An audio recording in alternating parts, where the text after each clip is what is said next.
Neste módulo, falaremos da anatomia e fisiologia da pele. É importante saber quais são os aspectos morfológicos da pele, para que a gente possa também compreender toda a terapêutica que é utilizada no tratamento de feridas e curativos, como também identificar quais são os graus e estadiamentos desse tipo de ferimento ou mesmo de lesão. A pele reveste todo o nosso corpo humano. Como revestimento do corpo humano, a gente considera a pele como o maior órgão do corpo humano. Protege o organismo contra as agressões externas. Sabemos que a pele, por possuir um revestimento externo chamado de epiderme, composto basicamente por queratina, a gente compreende que a pele também protege o organismo perante as agressões externas. É uma proteção natural contra fungos, bactérias, produtos químicos, físicos e mesmo fatores ambientais. É uma película, uma proteção que reveste todos os órgãos internos e estruturas sistêmicas. É uma barreira de proteção, sendo um manto comum. A pele forma um tecido externo que vai impedir que micro-organismos possam penetrar internamente, fazendo com que haja a primeira barreira de proteção contra agentes externos. A pele é permeável e absorve substâncias. A gente sabe que na camada da epiderme e hipoderme possuem estruturas que vão favorecer a eliminação de substâncias, como também a absorção através dessa camada externa, porém de forma específica. Como sendo o maior órgão do corpo humano, a pele possui várias estruturas. Além das estruturas que compõem as suas camadas, ela também possui os anexos. A pele é dividida em 3 camadas consideradas, e essas 3 camadas possuirão estruturas que também irão compor. Na epiderme, a gente possui a camada córnea, que é uma camada queratinizada, que alguns autores trazem como ceratina. A queratina é também a ceratina. Externamente ficam expostos tanto os poros, como também, que são aberturas, orifícios, como também pelos e a camada queratinosa, que é essa camada que a gente consegue identificar e que é resistente em relação a agressões externas. Logo abaixo vai existir a derme. A derme é uma camada vascularizada e essa estrutura ela possui outros tipos de estruturas, porém de forma mais microscópica. E a hipoderme, que é formada pelo tecido subcutâneo, ou também formada pelas estruturas mais internas, vai compor assim as camadas da pele, que é a camada externa, que é a epiderme, a camada mediana, que é a derme, e a camada interna, que vai ser a hipoderme. A epiderme é a camada externa da pele. Ela possui queratinócitos ou ceratinócitos, melanócitos, que são responsáveis por controlar a cor da pele através da produção de substâncias que vão proteger o nosso corpo da radiação solar. Células de Langerhans e células de Merkel são células que são responsáveis pela sensação e também pela condução de estímulos nervosos.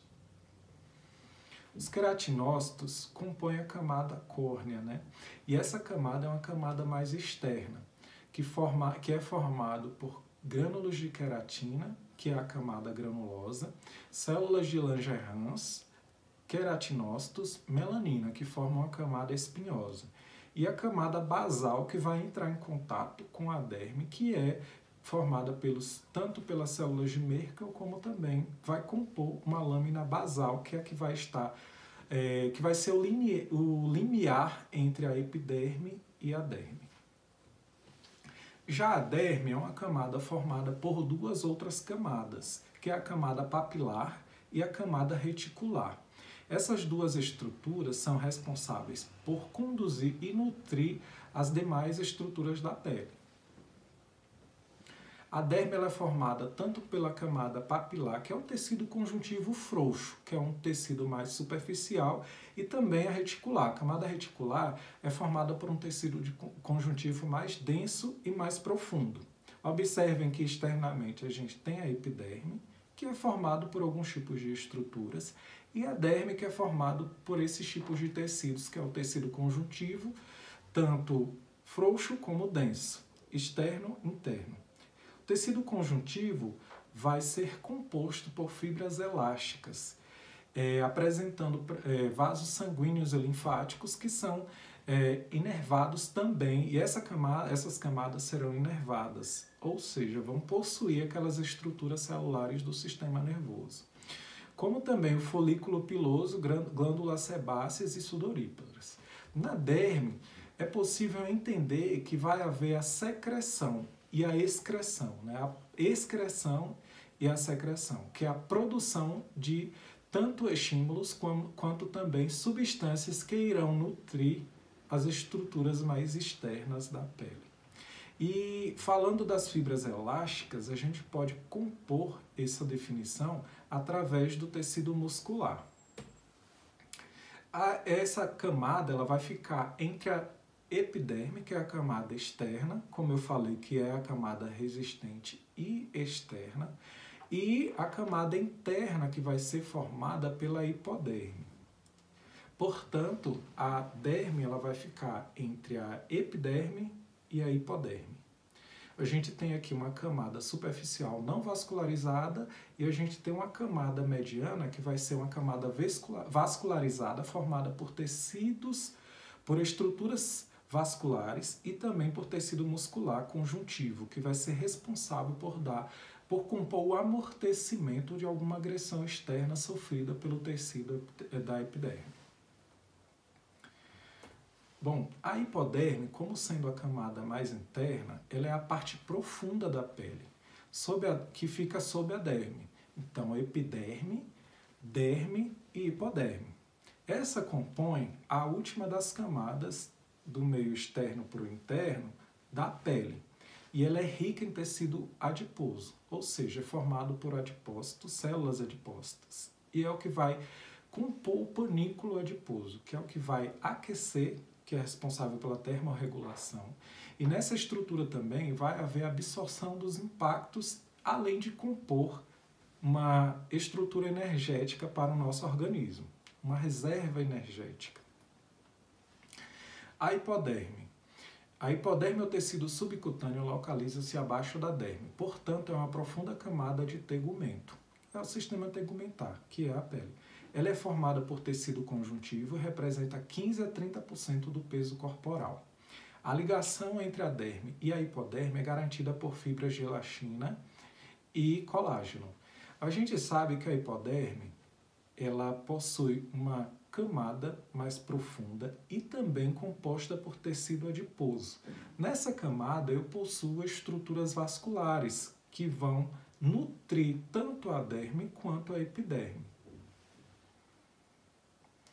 Porém, é importante ressaltar que a epiderme ela é formada por queratina, por células anucleadas, ou células que a gente pode considerar células mortas ou restos celulares. Por isso que é tão necessário compreender as estruturas e saber que cada uma dessas estruturas do sistema tegumentar possui uma função específica. Então, a gente tem uma barreira, um amortecimento e a regulação térmica. A barreira é a epiderme, o amortecimento é o tecido conjuntivo presente na derme e a termorregulação que é presente na hipoderme.